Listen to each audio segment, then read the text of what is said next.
Hello friends, welcome to my channel Technical Josh. Friends, आज की इस वीडियो में हम लोग सीखेंगे कि किस तरह से आप लोग आरबीएल माई कार्ड एप्लीकेशन के अंदर जाकर के डायल फॉर कैश लोन या फिर कह लीजिए तो इंस्टेंट लोन किस तरह से अप्लाई करते हैं, किस तरह से उसकी अप्रूवल मिलती है। मैं आपको स्टेप बाय स्टेप आपको बताता जाऊंगा और आप यदि उसको फॉलो करेंगे तो आप निश्चित रूप से आप भी अपने लिए एक लोन जो है ले पाएंगे। ओके, तो सबसे पहले जो है फ्रेंड्स, आपको अपनी मोबाइल की जो इसकी एप्लीकेशन है आरबीएल माई कार्ड, उस एप्लीकेशन की मेन डैशबोर्ड के ऊपर आपको चले जाना है। मेन डैशबोर्ड के ऊपर ही आपको एक छोटा सा जो है नीचे में एक बैनर इनकी मिलती है इंस्टेंट लोन के लिए, जिसका नाम है इंस्टा लोन। तो आपको यहाँ पर जो है सबसे पहले जो क्लिक करना है वो करना है इंस्टा लोन के ऊपर।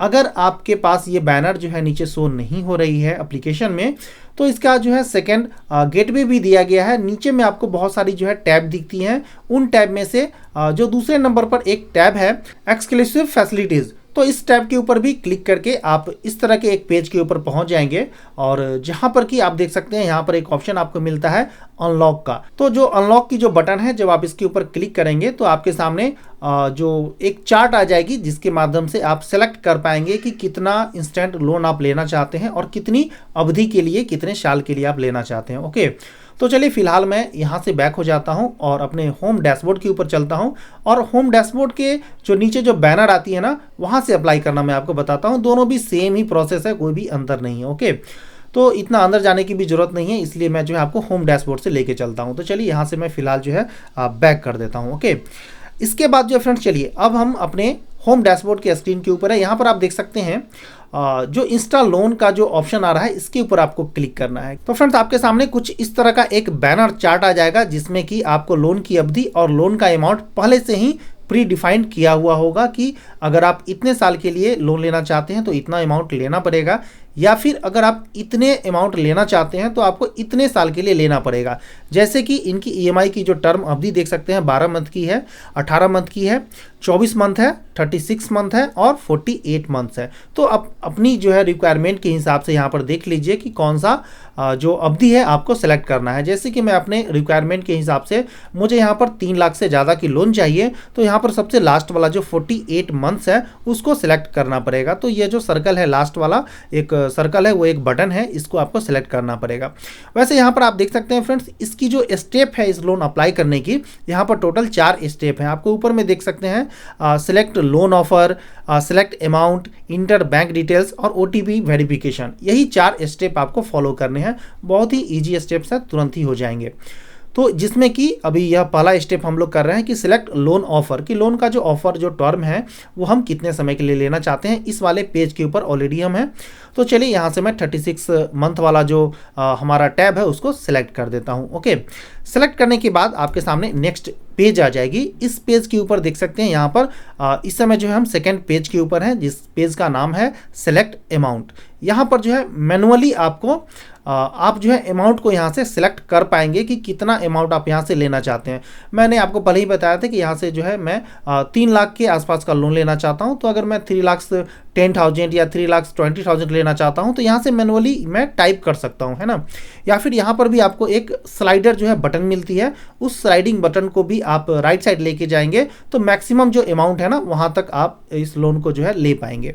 तो इसको जो है आप अपने रिक्वायरमेंट के हिसाब से सेट कर लीजिए। सेट करने के बाद जो है सिंपली आपको कंटिन्यू का बटन मिलेगा नीचे, उसके ऊपर क्लिक कर दीजिए। तो आपके सामने जो है नेक्स्ट पेज आ जाएगी। इस पेज का नाम रहेगा इंटर बैंक डिटेल्स। तो फ्रेंड्स, यह एक लंबा पेज है।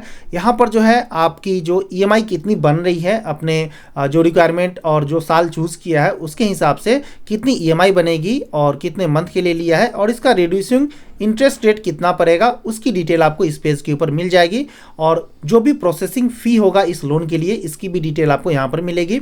उसके बाद जब आप इस पेज को थोड़ा सा ऊपर की तरफ जब स्क्रॉल करेंगे तो यहाँ पर आपको अपनी बैंक की डिटेल डालनी पड़ेगी, जिस बैंक अकाउंट में आप अपनी लोन की राशि को लेना चाहते हैं। ओके, तो अगर आपका आरबीएल बैंक है तो आप यह फर्स्ट वाला ऑप्शन चूज कीजिए, और अगर आपके पास आरबीएल बैंक अकाउंट नहीं है, आप किसी भी अदर देन आरबीएल बैंक के अलावा एसबीआई, आईसीआईसी या कोई भी पीएनबी है, कोई से भी बैंक है, उस अकाउंट की अगर आपको डिटेल डालनी है तो यहाँ पर जो अदर बैंक का जो ऑप्शन दिया गया है पहले उसको सिलेक्ट कीजिए। तो आपके सामने और एक पेज आ जाएगी जिसमें कि आपको अपनी बैंक की डिटेल डालनी होगी। बैंक की डिटेल में आपको डालनी क्या क्या है, तो डालनी है आपको अपनी निक नेम, यानी कि बैंक में जो भी आपका नेम है वो नेम डाल दीजिए। उसके बाद अकाउंट नंबर डाल दीजिए। उसके बाद री इंटर अकाउंट नंबर, यानी कि सेम अकाउंट नंबर जो है आप दोबारा से फिर से एक बार डाल दीजिए ताकि वो मैच कर पाए। ओके, इसके बाद जो है नीचे आपको और जब आप स्क्रॉल करेंगे तो इसके बाद जो है आपको यहाँ पर आईएफएससी कोड जो है भरनी पड़ेगी। तो आप अपनी बैंक की जो है आईएफएससी कोड डाल दीजिए। इसके बाद फ्रेंड्स यहाँ पर देख सकते हैं कुछ चेक इन बॉक्सेज जो है आपको मिलते हैं इनके टर्म एंड कंडीशन वगैरह के, तो इसको बहुत ही सावधानी से जो आपको चेक इन करना है ना। यहाँ पर टोटल आपको 4 बॉक्स जो है देखने को मिलेंगे। जो सबसे लास्ट बॉक्स है, पहले हम इसकी बात कर लेते हैं। सबसे लास्ट जो बॉक्स है इसमें आपको बाय डिफॉल्ट पहले से ही टिक लगा हुआ होगा, ठीक है। तो यदि आप चाहते हैं अपनी ईएमआई को सिक्योर करना तो यह जो चेक इन बॉक्स है इसको चेक इन रहने दीजिए, ठीक है। बट मैं नहीं चाहता हूं, क्योंकि फालतू का जो है 886 रुपये जो है मुझे यहाँ पर लग जाएंगे, तो मैं नहीं लेना चाहता हूँ इनकी प्रोटेक्शन प्लान। ओके, तो मैं इसको जो है चेकआउट कर देता हूँ। अब बात करते हैं सबसे ऊपर के जो 3 बॉक्सेस हैं इसके। तो सबसे पहला वाला जो बॉक्स है इसमें यह आपसे यह पूछ रहा है कि आप जो है इसको चेक इन कीजिए, यानी कि टिक लगाना है इसमें कि आपने जो ऊपर जो बैंक का जो डिटेल दिया है ना वो आपका ही है, किसी दूसरे का नहीं है या फिर गलत नहीं है, है ना। मतलब ऐसा नहीं कि बैंक अकाउंट आपने गलत दे दिया, तो यह सब जो है आपको वेरीफाई करना है, आपसे ही यह वेरीफाई करवा लेता है ना। तो आपके नेम का जो है बैंक अकाउंट होना चाहिए, मतलब आप यानी कि आपका ही। ओके, सेकेंड जो चेक इन बॉक्स है इसमें है कि save bank details for future transactions. इसमें क्या है कि जो बैंक का जो आपने डिटेल दिया है वो फ्यूचर ट्रांजेक्शन्स के लिए जो है इनके पास जो है डाटाबेस में यह सेव कर रखना चाहते हैं, तो इसको भी आप चेक इन कर सकते हैं। तीसरा है इनकी टर्म एंड कंडीशन का है, जिसको कि आपको एक्सेप्ट करना ही है। तो ऊपर के जो तीनों हो गए ना उस सब में टिक लगा दीजिए, और लास्ट वाला जो है मेरे हिसाब से ज़रूरत नहीं है तो इसको जो है हटा दीजिए आप। ओके, चारों बॉक्सेज जो है आप देखने के बाद जो है नेक्स्ट आपका ऑप्शन है वेरीफाई का। तो जो वेरीफाई का बटन है वो इनेबल हो जाएगा, उसके ऊपर आप क्लिक कीजिए और नेक्स्ट पेज के ऊपर आप चले जाएंगे। और नेक्स्ट पेज है हमारा ओटीपी का पेज। तो इस पेज के ऊपर जो है आने के बाद आपके मोबाइल के ऊपर में एक ओटीपी भेजी जाएगी जो कि आपका रजिस्टर्ड मोबाइल नंबर होना चाहिए। उस रजिस्टर्ड मोबाइल नंबर के ऊपर जो आपको ओटीपी मिलती है उस ओटीपी को आपको यहाँ पर डाल देना है। डालने के बाद सिंपली आपको प्रोसीड के ऊपर क्लिक करना है। क्लिक करने के बाद आपका जो है लोन का प्रोसेस जो है कंप्लीट हो गया है अप्लाई करने का।